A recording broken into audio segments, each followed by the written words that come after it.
नमस्कार, मैं हूँ अखिल पाराशर। आप देख रहे हैं देश दुनिया की खास खबरों का एक विशेष प्रोग्राम न्यूज़ फोकस। चलिए सबसे पहले नजर डालते हैं इस हफ्ते की टॉप हेडलाइंस पर। इलेक्ट्रिक गाड़ियों पर सख्ती, नियम होंगे और कड़े। चीन की जीरो टैरिफ नीति से साउथ अफ्रीका को उम्मीद। ग्लेशियर पिघले तो गायब हो जाएगा आइस ड्रैगन कीड़ा। अब समाचार विस्तार से। चीन सरकार अब न्यू एनर्जी व्हीकल यानी इलेक्ट्रिक गाड़ियों के सेक्टर में बढ़ती प्रतिस्पर्धा को कंट्रोल करने के मूड में है। चीन सरकार ने साफ कर दिया कि अब कीमतों की निगरानी और लागत की जांच और सख्ती से होगी ताकि गलत तरीके से बाजार में खेल ना हो। साथ ही ऑटो फाइनेंस पॉलिसी और ऑनलाइन गड़बड़ियों पर भी लगाम कसी जाएगी। अधिकारियों ने कंपनियों से कहा कि सिर्फ सस्ती गाड़ी बेचने की दौड़ नहीं बल्कि इनोवेशन पर ध्यान दें, खासतौर पर ऑटो चिप्स, बेसिक सॉफ्टवेयर और सेल्फ ड्राइविंग टेक्नोलॉजी में तेजी लाने की बात कही गई है। पूर्वी चीन के छिंगताओ शहर में हेल्थ केयर को नई दिशा देने की तैयारी हो रही है और इसमें सबसे बड़ा रोल निभा रही है आर्टिफिशियल इंटेलिजेंस और ब्रेन कंप्यूटर टेक्नोलॉजी। यहाँ एक बड़ा टेक सेंटर बनाया गया है जहाँ 200 से ज्यादा हेल्थ प्रोडक्ट्स टेस्ट किए जा रहे हैं। खास बात यह है कि इनमें बुजुर्गों के लिए स्मार्ट रोबोट भी शामिल हैं जो गिरने जैसी घटनाओं को पहचान कर तुरंत मदद के लिए अलर्ट भेज सकते हैं। वहीं एक एआई हेडसेट दिमाग की गतिविधियों को पढ़कर ध्यान यानी फोकस को मापता है। जितना ज्यादा फोकस उतनी तेज खिलौना कार चलेगी। ये टेक्नोलॉजी भविष्य में बुजुर्गों और मरीजों की देखभाल को आसान बना सकती है। चीन में अब जंगल सिर्फ घूमने की जगह नहीं रहे बल्कि कमाई और रोजगार का बड़ा जरिया बनते जा रहे हैं। साल 2025 में यहाँ 3 अरब से ज्यादा लोगों ने फॉरेस्ट टूरिज्म का मजा लिया। अब लोग सिर्फ पहाड़ देखने नहीं बल्कि जंगल के अंदर जाकर नेचर को महसूस करना चाहते हैं। इसके चलते नए बिजनेस मॉडल सामने आए हैं जैसे फॉरेस्ट थेरेपी, ट्रैकिंग और ग्रीन होमस्टे। वहीं कुछ जगहों पर मॉस यानी काई से सजावटी पौधे बनाकर भी लोग अच्छा पैसा कमा रहे हैं। एक्सपर्ट्स का कहना है कि जंगल अब ग्रीन इकोनॉमी का खास हिस्सा बनते जा रहे हैं और नए दौर की आवश्यकताओं के हिसाब से खुद को ढाल रहे हैं। चीन की नई जीरो टैरिफ नीति से साउथ अफ्रीका के किसानों और कारोबारियों को बड़ी उम्मीदें हैं। 1 मई से लागू होने वाली इस नीति के तहत कई अफ्रीकी देशों के उत्पाद चीन में बिना टैक्स के जा सकेंगे। पहले से ही वाइन, बीफ और चाय जैसे प्रोडक्ट्स चीन भेजे जा रहे हैं। अब एवोकाडो और दूसरे फल भी इस दौड़ में शामिल हो गए हैं। लंबी दूरी के सफर को ध्यान में रखते हुए किसान खास किस्म के फल तैयार कर रहे हैं ताकि वे ताजा पहुंचे। हालांकि कुछ नियम और कागजी अड़चनें अभी भी परेशानी बनी हुई हैं। एक्सपर्ट्स मानते हैं कि अगर ये बाधाएं कम हुई तो दोनों देशों के बीच व्यापार और तेजी से बढ़ेगा। हंगरी की अर्थव्यवस्था में अब चीन की भूमिका और मजबूत हो गई है। साल 2025 तक चीन वहां दूसरा सबसे बड़ा निवेशक बन चुका है। पिछले 10 साल में चीन की कंपनियों ने करीब 80 बड़े प्रोजेक्ट्स में निवेश किया जिससे 50,000 से ज्यादा नौकरियां पैदा हुई। हाल ही में एक बड़ी मशीनरी कंपनी ने नया प्लांट शुरू किया जो इस साझेदारी को और मजबूत करता है।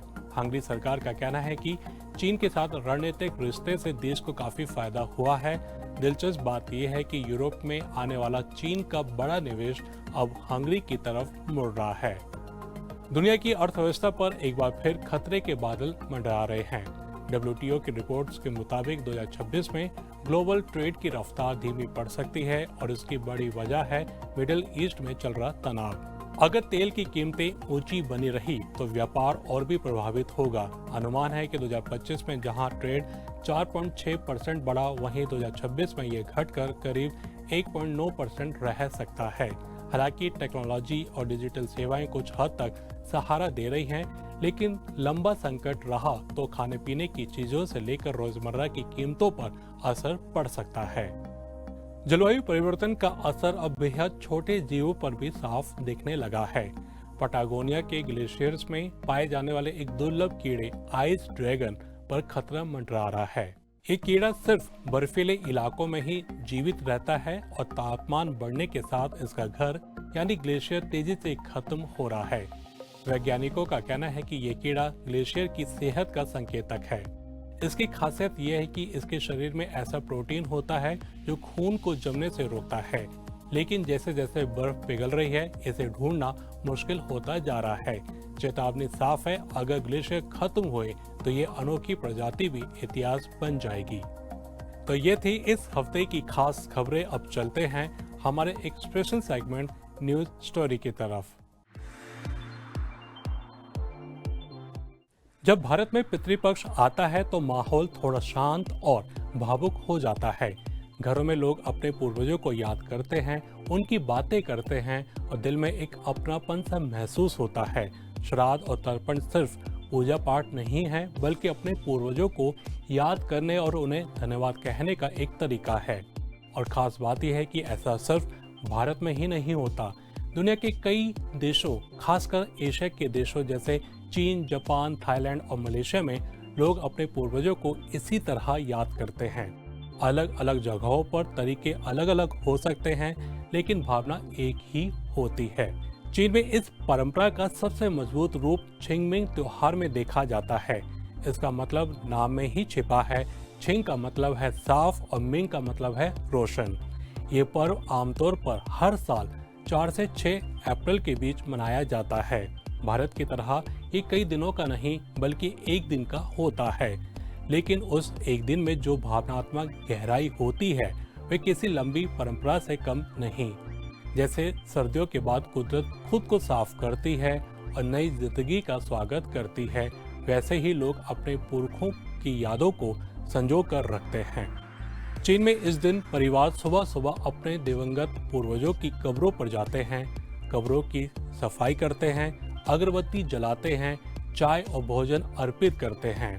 एक दिलचस्प बात यह है कि वे पहले अपने पूर्वजों को गर्म और ताज़ा भोजन अर्पित करते हैं और फिर खुद ठंडा भोजन करते हैं।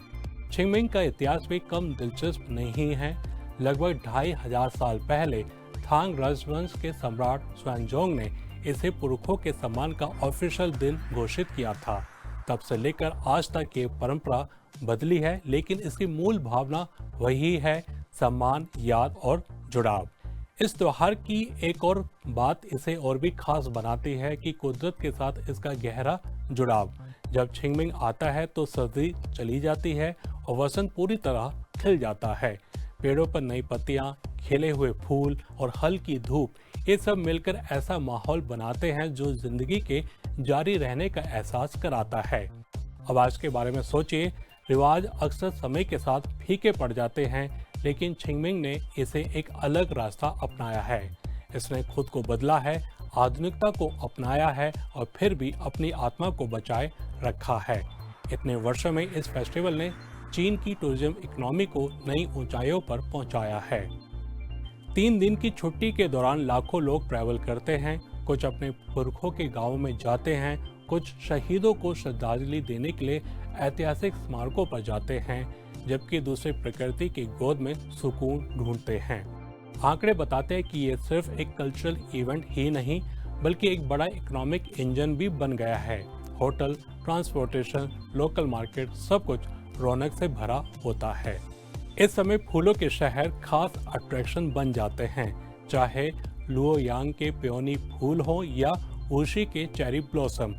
उनकी खूबसूरती लोगों को खींचती है। सड़कों पर भीड़ होती है, लेकिन भीड़ भागती नहीं है। वे रुकते हैं, देखते हैं और महसूस करते हैं। ऐसा लगता है कि जैसे हर कोई जिंदगी की भागदौड़ से बचकर सांस लेने के लिए कुछ पल निकालना चाहता है। और फिर पतंग उड़ाने का रिवाज आता है। आसमान में रंग बिरंगी पतंगे तैरती हैं, कभी किसी जानवर की तरह, कभी किसी लोक कथा के किरदार की तरह। ये सिर्फ एक खेल ही नहीं बल्कि एक सिंबल है, जैसे लोग अपनी चिंताएं, दुख और नेगेटिव एनर्जी आसमान में छोड़ रहे हैं। हवा उन्हें दूर ले जाती है और मन हल्का हो जाता है। ये समय युवा पीढ़ी के लिए भी खास होता जा रहा है। वसंत नई शुरुआत का प्रतीक है और इस दौरान कई युवा अपने रिश्तों को एक नई दिशा देने का फैसला करते हैं। लव प्रपोजल, नए प्लान, नए सपने, इस मौसम में सब कुछ थोड़ा आसान लगता है। अगर हम भारत और चीन की इन परंपराओं को एक साथ देखें तो एक गहरी समानता सामने आती है। दोनों संस्कृतियां सिखाती हैं कि अतीत से जुड़ाव सिर्फ इमोशनल नहीं बल्कि जरूरी है। कोई भी पेड़ बिना जड़ों के खड़ा नहीं रह सकता। लेकिन इससे ये सवाल उठता है, क्या हम अपनी परंपराओं को समय के हिसाब से बदल पा रहे हैं? चीन ने छिंगमिंग को सिर्फ भक्ति तक सीमित नहीं रखा बल्कि इसे सामाजिक और आर्थिक जीवन में शामिल किया। छिंगमिंग हमें सिखाता है कि परंपरा कोई पत्थर नहीं है जिसे छुआ ना जा सके। ये एक नदी की तरह है, ये बहती है, बदलती है, लेकिन अपनी पहचान बनाए रखती है। ये 2500 साल पुरानी परंपरा आज भी जिंदा है और शायद और भी मजबूत हो गई है। यह हमें याद दिलाती है कि आधुनिकता और विरासत एक दूसरे के विरोधी नहीं हैं। सही बैलेंस के साथ दोनों समाज को एक नई दिशा दे सकते हैं। तो ये था आज का खास कार्यक्रम न्यूज़ फोकस। अभी आज्ञा दीजिए, अगले हफ्ते फिर मिलेंगे इसी समय। नमस्ते।